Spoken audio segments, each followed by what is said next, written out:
struggles and my temptation, I don't want to talk to Mr. Goody Two-Shoes that never struggles with anything. I want to talk to somebody that can identify with me. I don't want to talk to somebody that always acts like they have all the answers, because nobody has all the answers. I want to talk to somebody that can identify with me. And I thought to myself, how many people could have avoided a spiritual collision, train wreck, in their lives if they would have only talked to somebody? Let me say it one more time. It makes sense. How many people could have avoided a spiritual collision or train wreck in their lives if they would have only talked to somebody? I used to always tell my kids, you can talk to me about anything as long as your attitude is right. If you're struggling or if you're going through something, don't try to hide things from Dad. Be sure your sins will find you out, but talk to me. Talk to me. Let me read a couple Proverbs. Proverbs 11:14. And I want to go slow because I want you to absorb this. Where there is no counsel, the people fall.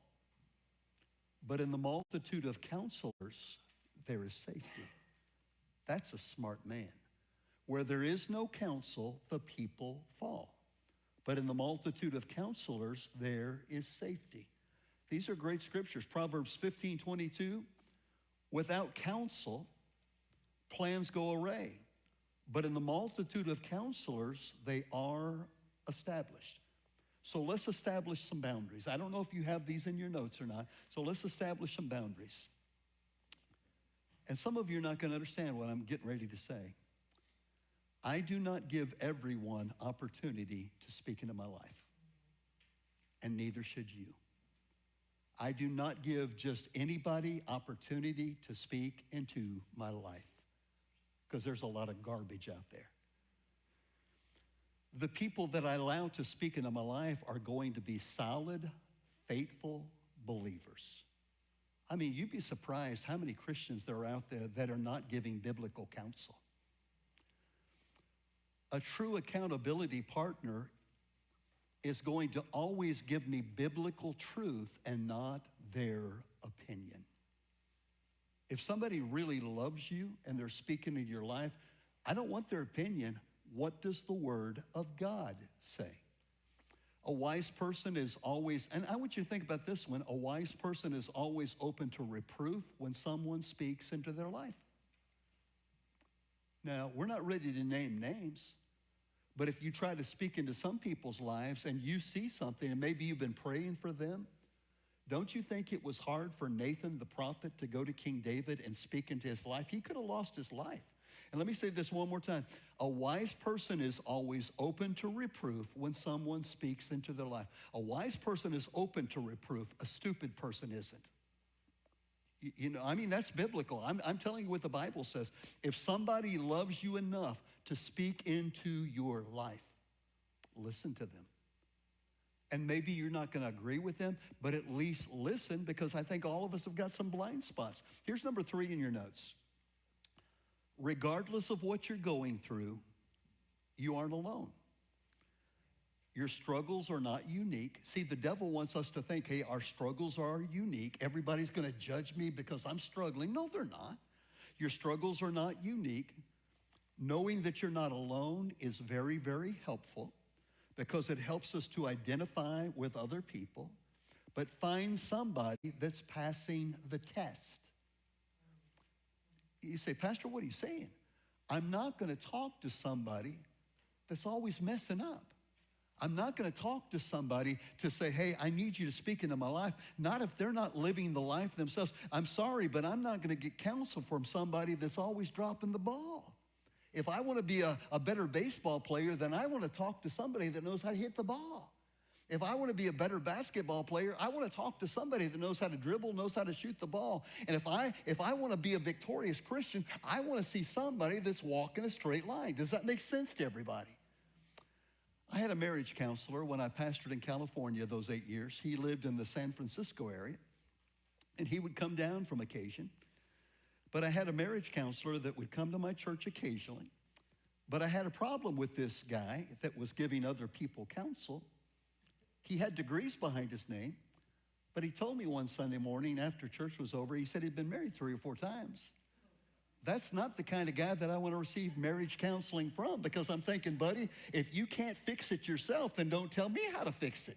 Because he was wanting me to give him opportunity so he could talk to a lot of people in my church. And it's almost like the guy that's batting 150 to teach a class on teaching people how to hit the ball. 1 Corinthians 10:13, and you'll see this behind me. One of my favorite scriptures.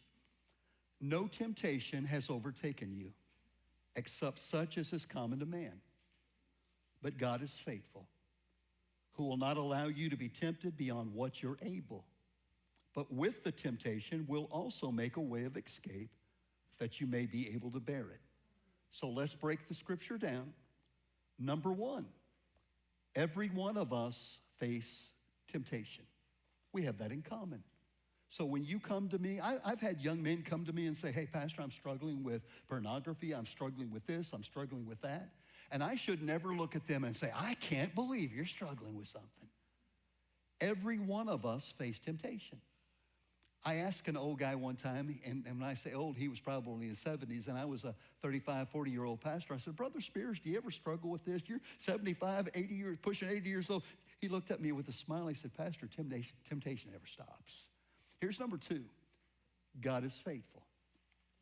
He will not allow us to be tempted beyond what we're able to bear. You're going to be tempted. Sometimes the temptation comes from without. Sometimes it comes from within. Here's number three. God will always provide a doorway of escape. But I like number four. It's up to you to go through the doorway. When you're tempted, when you're facing things, when you're being persecuted, God's saying, hey, I'm not going to allow you to go through more than you're able to bear. I'll make a doorway of escape. And sometimes you just have to walk away from it. Here's number four in your notes.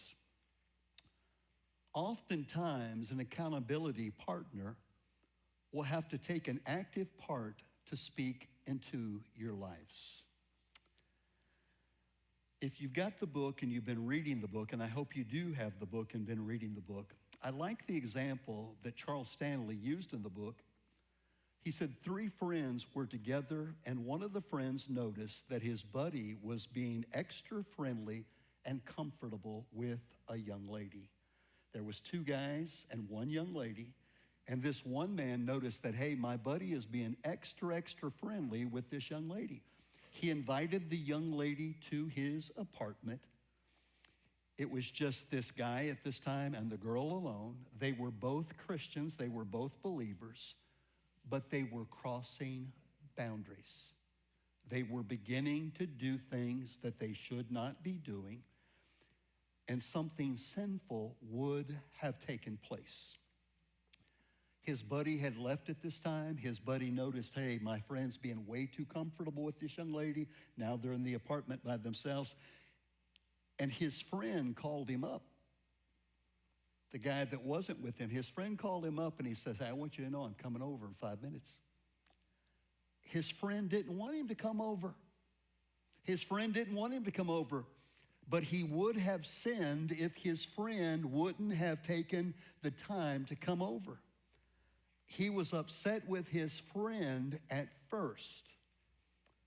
But because his friend spoke into his life, it kept him from doing something that was sinful, and it kept him from doing something that was wrong. Now, I'm going to ask you a question in just a few moments, and we're going to ask a lot of questions at the end. Proverbs 27, verses 5 and 6 says this: open rebuke is better than love carefully concealed. Faithful are the wounds of a friend. You think, faithful are the wounds of a friend? A friend's going to always tell me what I want to hear.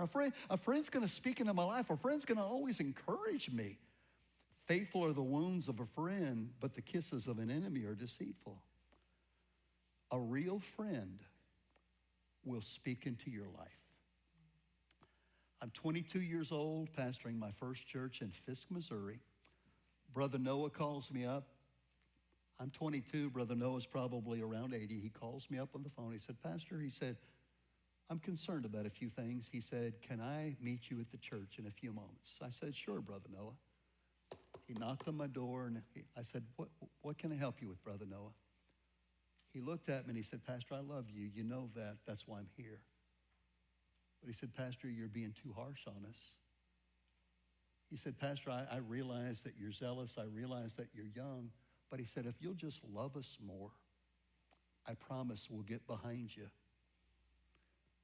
A real friend will speak into your life. I want you to know, as a young man, I could have got upset with him. Who are you telling me how to run the church? See, there's some pastors, they cannot handle even sometimes criticism that tries to help them. Do you know I'm telling you the truth? A real friend will speak into your life. They won't always tell you what you want to hear. They will tell you what you need to hear. And a wise person receives rebuke or correction. Not all criticism is bad. Would you agree with that? Not all criticism is bad. But there's a right way and there's a wrong way. And I'm going to ask you a question, and we'll answer this question in a few moments. But I'm going to ask you a question, and I think this is $1 million question. I hope a lot of you answer this towards the end. Why are there so few people that are willing to speak into our lives today? Why are there so few people that are willing to speak into our lives today? I mean, if you was doing something that was going to destroy your home, destroy your family, maybe even your children, wouldn't you want somebody to love you enough to speak into your life? And my $1 million question is, why are there so few people that are willing to speak into our lives? Here's another question. Why have we believed the lies of the enemy when he says, this is none of your business, leave it alone? This is none of your business, just leave it alone. There's a lot of things that are our business.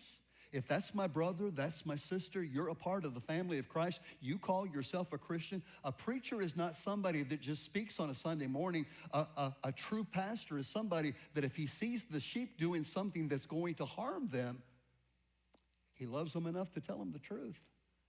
And I tell you what, it's not always popular. There are even parents that are afraid to speak into their children's life.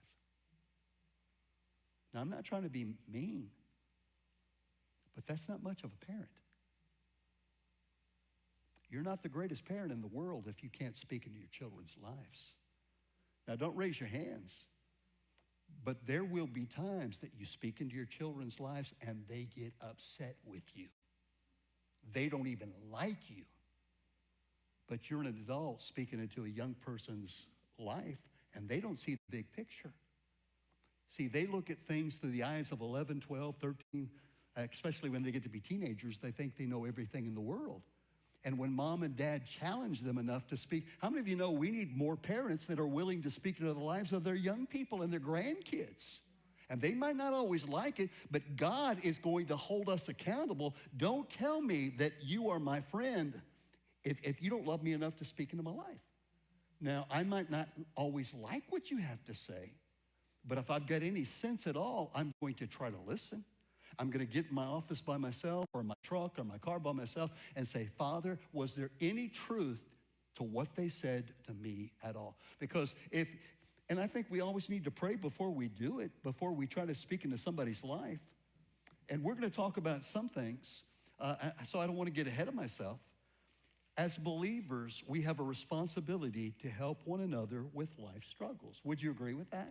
As believers, we have a responsibility to help one another with life struggles. I get calls and I get texts all the time. Hey, my children are going through this. My children are going through that. Pastor, my back is against the wall. And this isn't talk about just pastors. As believers, we have a responsibility to help one another with life struggles. We have about 400 plus people now that call this their home. It's not enough for us to go to church together and sing songs together. We are our brother's keepers. Here's Galatians 6, starting with verse 1 through 3. Brethren, if anyone is overtaken in any trespass, now he's talking to believers, you who are spiritual, restore such a one in a spirit of gentleness, considering yourself, lest you also be tempted. I love verse 2 and 3. Bear one another's burdens, and so fulfill the law of Christ. Now, I'm not trying to be critical. But this mindset that says, my business is nobody else's business. You will never help somebody bear their burdens if you don't build a relationship with that person. And I don't know about you, but all of us need somebody at sometimes that says, hey, I'm here for you. We need a Jonathan that will come to us in the woods and strengthen our arms in the Lord. Galatians 6:3 says, for if anyone thinks himself to be something when he is nothing, he deceives himself. And so I said, okay, God, what does God want us to see? Number one, if anyone is overtaken in a sin, you who are spiritual should seek to restore that person. If somebody's struggling, God didn't call us to judge them. God says if anyone is overtaken, and there's people in our churches that are struggling. They're struggling with various things, and it's not up to us to point a finger and say, I can't believe that. If anyone is overtaken in a sin, you who are spiritual should seek to restore that person. Here's number two. The restoration process should always be done in a spirit of gentleness. I'm not convinced that we're always as gentle as we need to be. When your children are struggling, your family members are struggling, don't act like you're Mr. Goody Two-Shoes and you can't relate to them.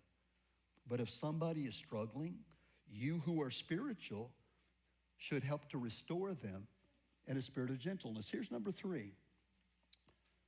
When we're helping to restore someone, we should always tell ourselves, this broken person could be me next time. I sat at a table one time when I was a Bible college student with my Uncle Rick. He's in heaven now. But he was very hard. He was very harsh. And he made the statement at that table. He said, if my kids ever do that, I'd kill them. If my kids ever did that, I would disown them. And then I'll never forget, he called Jimmy Swaggart a big pervert because Swaggart had just fallen. I looked at him and as a young man, I said, he sinned. I said, his sin did find him out. But I said, Uncle Rick, I said, before you start throwing rocks at Jimmy Swaggart, you calling him a pervert, you better be careful because it could happen to you. It could happen to you, Uncle Rick. Here's number four. When we bear one another's burdens, we're fulfilling the law of Christ. And there's people in our churches that have burdens. And you know, Moses was trying to carry everybody's burden, and his father-in-law Jethro said, hey, this is more than you can bear. Raise up some leaders in the church so they can go to those people. Here's number five. If we think we're beyond falling, we're only deceiving ourselves. If we think we're beyond falling, we're only deceiving ourselves. Nowhere in Scripture are we told that our sin is just between us and God. I want that to sink in. Nowhere in the Scriptures are we told that our sin is just between us and God. The Bible tells us just the opposite. We have a responsibility to speak into one another's lives. Now, this is going to sound like a dumb question. We're going to ask questions later. But do we have a responsibility to speak into everybody's life? I want you to think about that one. Do we have a responsibility to speak into everybody's life? My neighbor is a pilot. I can hear you guys upstairs. My neighbor is a pilot. He works for UPS. There was a plane wreck in Louisville the other day going to Hawaii. I've been witnessing to my neighbor. His name is John. He's a good man. And he said, Carl, thank you for the bread. Thank you for the things, because I bring a lot of the bread to my neighbors. And John said to me the other day, he said, when I talked to him this morning, I said, John, did you know the pilot that died? He said, I didn't know the pilot, but I knew the next guy. And he said, Carl, he said, that could have easily been me. Because he said, I was close to the next man in line. And he said, who doesn't want to go to Hawaii? He said, if I would have taken that flight, there's a nice house that they stay in Hawaii while they're there. And he said, that could have been me. And I want an opportunity to be able to speak into John's life, because I don't know if that would have been John, where John would spend eternity. So this is the question. It might sound stupid to you, And we'll answer it later, but do we have a responsibility to speak into everybody's life? I don't think so, but we'll hit that later. Remember this. In an accountability relationship, you're not responsible for how the other person responds to your counsel. Let me say that one more time, because that's rich. In an accountability relationship, you're not responsible for how the other person responds to your counsel. But you are responsible for telling them the truth. Not everybody's going to receive it. When God says, hey, you need to talk to this individual, you need to talk to that individual, first of all, before you talk to them, before you deal with anything, you should pray, make it a matter of prayer and say, God, I need your wisdom. But just because they don't receive your counsel, that's between them and God.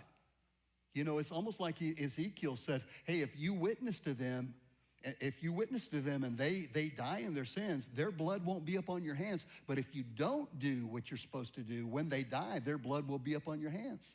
I'm going to ask you a question. Have you ever had to speak into someone's life and it was very difficult?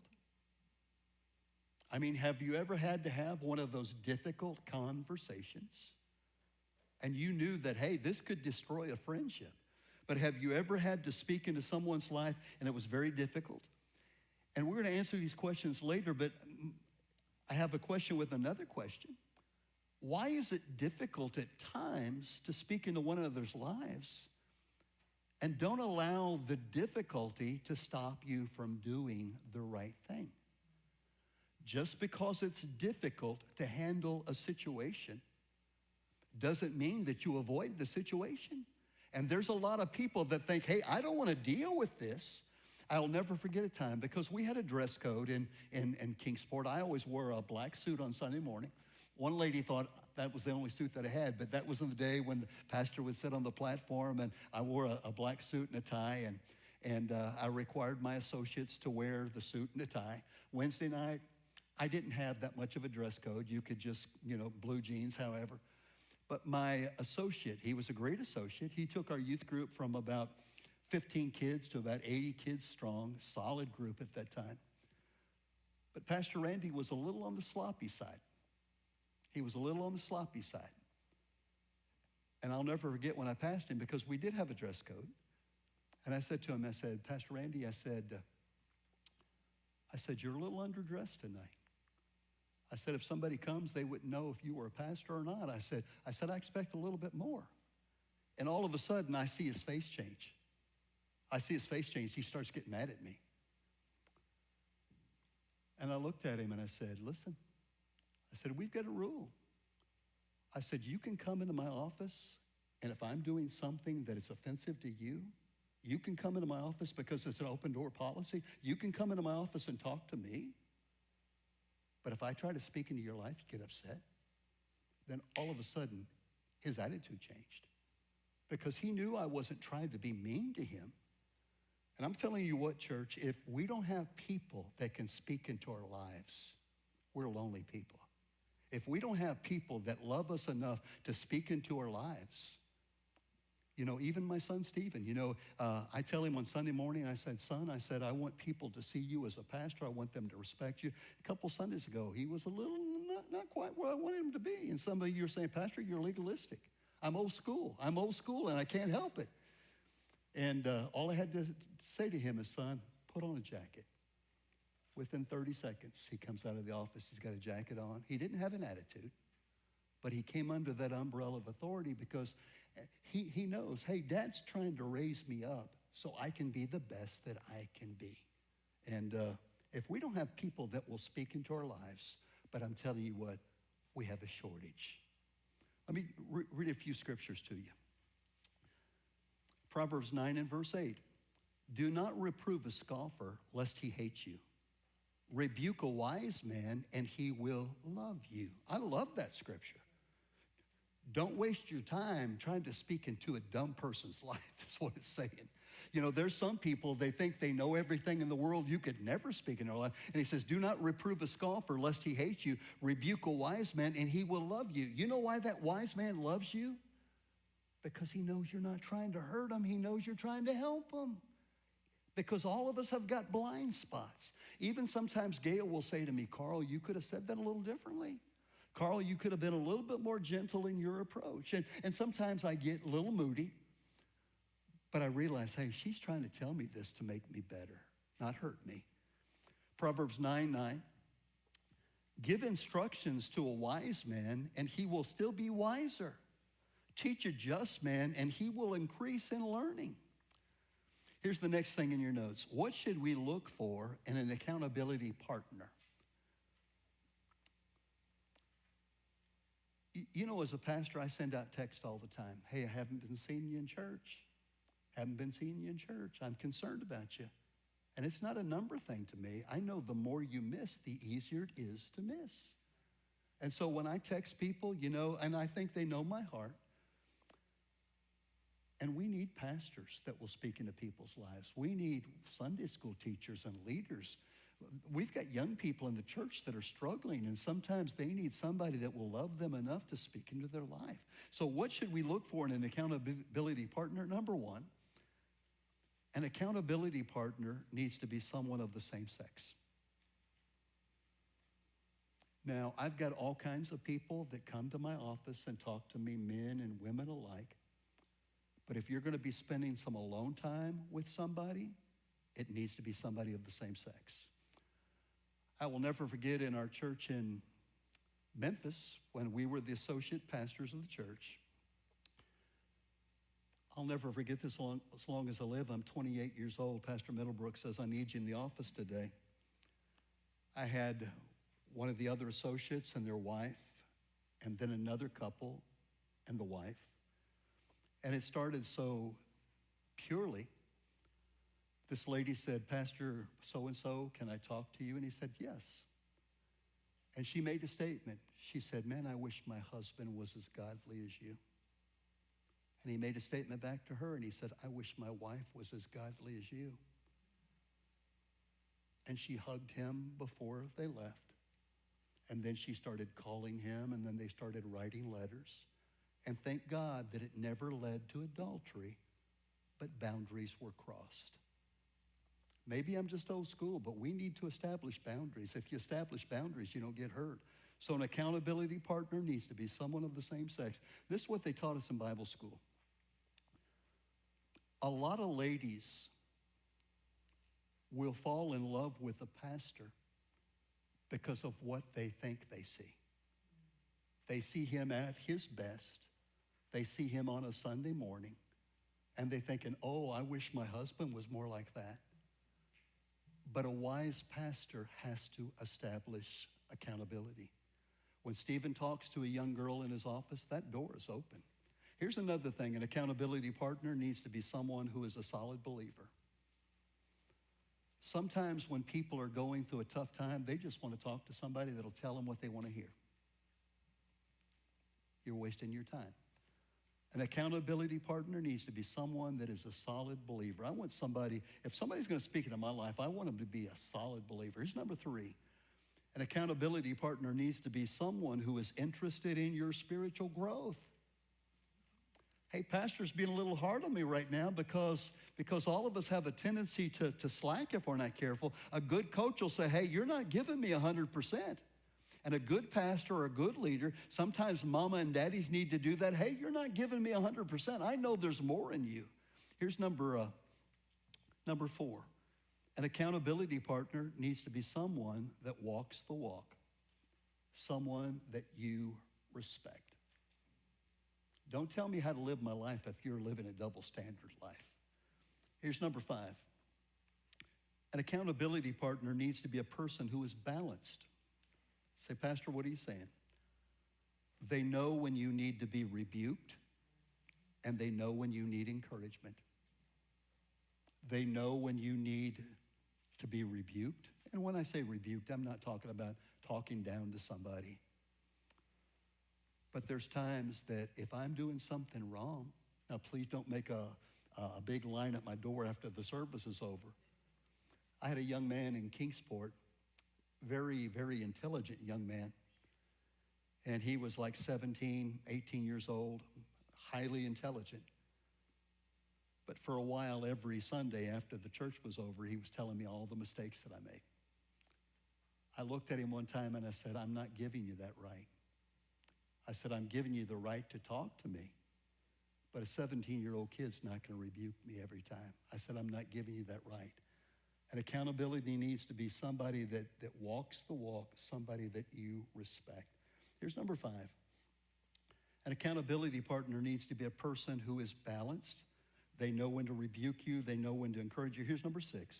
An accountability partner needs to have the time to meet with you, not hit and miss.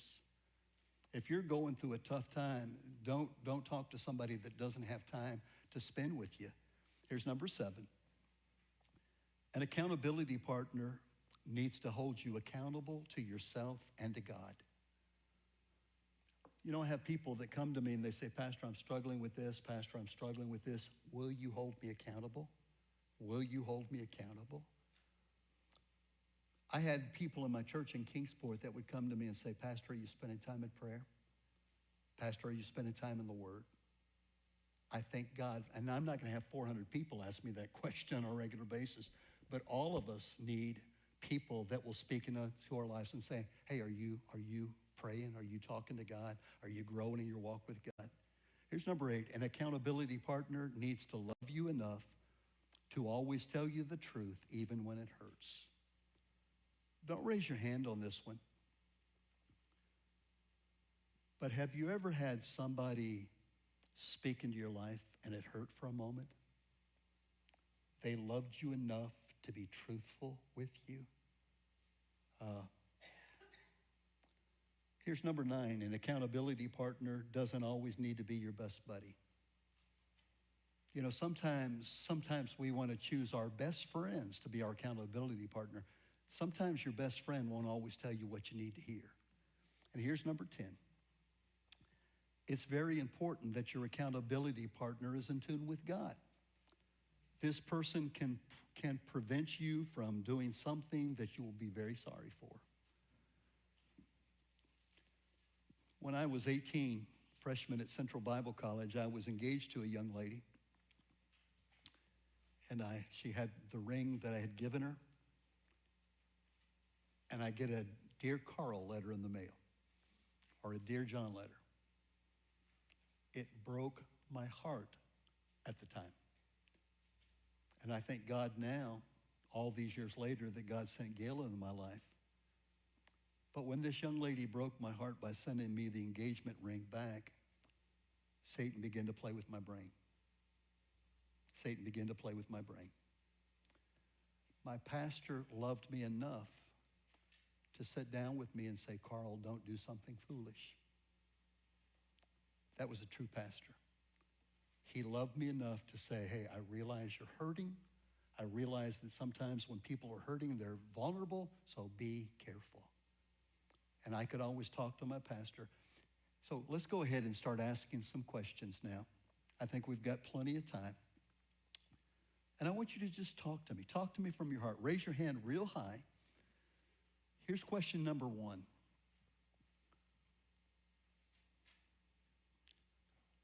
I've got in my notes here, all of us need people to speak into our lives. If a leader isn't willing for people to speak into his life, he isn't much of a leader. Let me say that one more time before I ask you answer the questions. All of us need someone to speak into our lives. But if a leader isn't willing for people to speak into his life, he isn't much of a leader. Just because you speak into someone's life doesn't mean just because someone speaks in your life doesn't mean you always have to do what they say.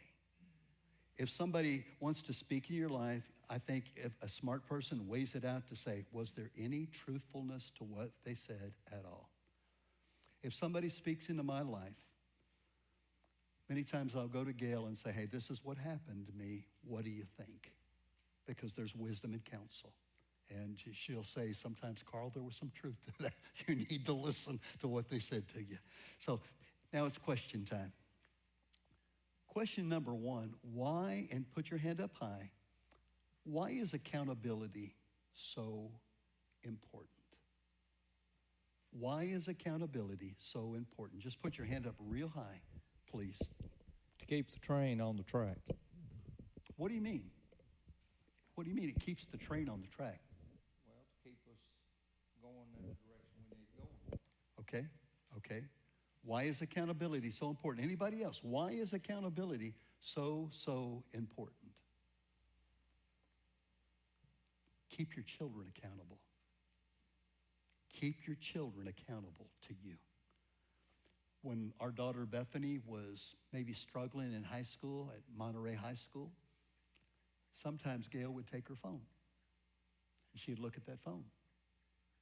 And through the phone conversation, she realized, hey, Bethany's not hanging around with people that's going to build her up. And let me say this, Mom and Dad, there's some people that say, well, you have no right to look at your child's phone. If they're a minor living under your roof, you're paying the bill, you have every right in the world to look at their phone. That's not real popular. Your kids aren't going to like it at the time. And guess what? They're going to be careful. They're going to be careful. So question number one, Gail, you haven't raised your hand. My wife, Gail, why is accountability so important? Sometimes we don't see our own blind spots. Okay, sometimes we don't see our own blind spots. Would you agree with that? Sometimes we're not aware of our own blind spots, but everybody else sees them. Here's question number two. Why do so many believers not see the importance of accountability? Why do so many believers not see the importance of accountability? Hey, nobody needs to tell me what to do. Nobody needs to tell me I need to be regular for church. Nobody needs to hold me accountable. My relationship is between just me and God. Well, you don't know your Bible. Because the Bible said there's many parts to the body, but all of the body parts are functional. Marky, I see you standing up. You got something? I think it's the same reason that people do things differently when they know nobody's watching. Say that one more time. Okay, people react if there's no accountability. If you don't think anybody's watching, you may do something different than if you know you're going to have to answer to somebody. Is accountability important to leaders? For leaders? Sure. It's, and people will let you know if you're a leader. They'll let you know if you stumble. Some will. Some will. Some people are afraid to speak into their leader's life. And let me say this, and I'm not trying to be humble on you. If you can't talk to your leader without your leader getting offensive, then you've got the wrong leader. Does that make sense? If you can't talk to your leader and your leader's saying, hey, is there any truth to that at all? Maybe you've got the wrong leader because if I expect you to be accountable, I also need to be accountable. Yes, ma'am? That exact situation was something that happened at one of the churches that we were at before. It was so hard. The church was smaller. It was about, maybe 60 people total. And there were 6 of us doing the majority of the work. And there was some stuff happening with the pastor that we just was like, it was so hard to say anything, even to begin to even think about how you say something to this man. But you could clearly see that he was losing his place of honor because of his temper and the way he was acting. And we loved him. We loved him very much, and we wanted to see him restored back to his place of honor and place as a shepherd, and to be able to sit and be under this person. And we went in. He was not receptive at all, wouldn't even see us, wouldn't even talk to us, wouldn't even anything. And it was hard to go to him because we did love him, and how, we felt so humbled to embarrassed to even have to say these types of things. But we could see the problems with it ongoing and how it was affecting the church, and then how it was affecting all of us. And it was really aimed at the people that were doing everything in the church. Yes. So it was tough, but it is important that we eventually just came together and wrote a letter that we signed an agreement and sent it to the leadership of the Assemblies of God. Just so that someone would know that something's going on, and the diminishing of the people and all this. It could cause a church to die, and it was having effects that he wasn't seeing. So, right. But it's really tough. To even think about, even contemplating saying something to someone that you who leads you, who you love, who was just going off on a tangent in a different Right. direction. You're like, what's happened to our leader? Right. And you're thinking, if you're thinking this and you're the ones closest, what is everybody else seeing Right. and thinking? And Right. it's tough. It's very tough. Here's another question. I really want you to think with me. And I want you to think about this one deeply. I mean, I have to talk to people. I have to go to sometimes some of my leaders and say, hey, I noticed a bad attitude. I listened to you talking on the phone today, and this didn't sound like a Christian church. Guess what? We're going to treat people Christ-like. Whether they did this or that, we're not going to stoop down to somebody's level. I've had to go to people, and you know, there's sometimes I see a husband maybe being harsh on his wife or vice versa. And I've had to go to that individual. You'll never call them behind the pulpit, but if you love them, you go to them. And you know, I went to shake somebody's hand Sunday, and they were as cold as ice. Cold as ice. And I said to him, I said, what's wrong, brother? Oh, nothing. But he knew that I was holding him accountable because he just was standing there and just, I said, what's wrong? And I was trying to speak into his life. Here's question number 3. Does everyone receive correction? Okay, I've got one no. Does everybody receive correction? Here's the $1 million question. Does every Christian receive correction? Here's what happens sometimes. If you try to keep them from a train wreck, by doing something foolish, you try to speak into their life, a wise person listens. A foolish person doesn't.